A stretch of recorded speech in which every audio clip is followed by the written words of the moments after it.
Hi there friends and YouTubers, followers of Show That Pedal. Really bright sunny day for a November. Anyway, I've got this Telecaster to show you. It's a Highway 1 from the early 2000s. The 50s logo on the end, which would be easier to see without the tuner on. And playing this telly, as I'm not really a big telly user, although I've got a few. This one, a Mexican one. This is American Highway 1. Got a Mexican one, an early Schecter from the 80s as well, early 80s as well. And another one which is a bit of a sort of Frankenstein jobby. But playing this, especially through a Marshall, and there's a story behind the Marshall, and there's obviously the new story that's come out about Victory, which is that it's a Lee Anderton brand, or he's got a 9th share in it. The Marshall cab is a late 70s 2196. It's just 2 speakers in, although it looks like a 4x12. When I got that cab, it had a couple of different speakers in it. I've now jigged it and put different speakers in. The bottom one is a G12 Heritage, and the top one is an old Goodman's, probably from sort of early 70s, maybe late 60s, green label, 115 ohms. So now they're wired in parallel, and it's an 8 ohm cab. Looks cool, slightly lighter than a 4x12, and it's good as a bass cab as well. I don't mean bass guitar, I mean as a B cab, because it's square. There's no sort of chamfered off bit at the top, so you can put a 4x12 on top of it quite happily. But playing this telly came from a friend of mine called Dave Robertson, and I played this telly shortly after he bought it in the early 2000s, and I absolutely loved it. And then I've not touched it again for about 15, 16 years, 17 years maybe. 2007 I think was when I played this. So in 4 years, yeah, I'll be coming up for 20 years. He's kept it in an amazing condition, and would originally have had a white scratch plate. I put the black one on for him in about 2007.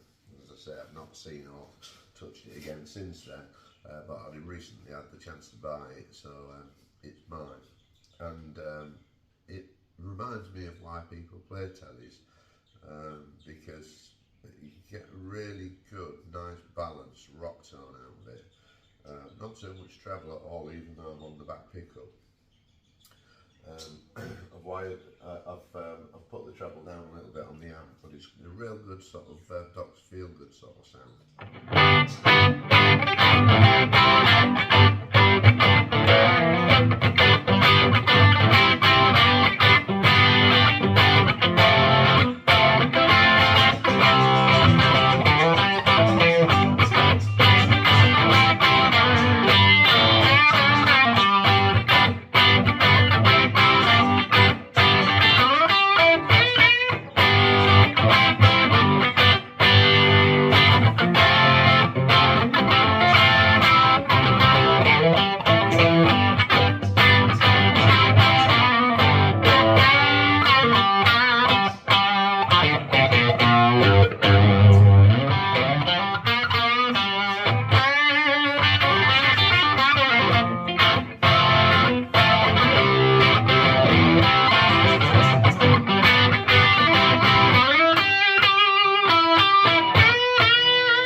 Yeah, lovely tone, and sounds really Gibson-y to my ears, and so a lot cheaper, obviously. Bang about at gigs and stuff like that. Change necks, change pickups, all a lot easier than it is with the Gibson. but it sounds really Les Paul-y. I can see why Jimmy Page used one in the early days of Zeppelin. Sounds awesome, of course, through the Victory. Really like the Victory. I think the brand has been sullied slightly by the fact that Lee Anderton was never really honest about it, about his association with it, because home brands of things, you know, usually are in the sort of psyche sort of regarded as being sort of lesser products than the full price, you know, like Kellogg's cornflakes as opposed to Asda cornflakes, things like that. So you get a home brand of something and it sort of like just slightly, you know, tarnishes it. But that's just in you. That's all in people's heads. It's in my head anyway. I mean, but you can't detract away from how good the amp sounds.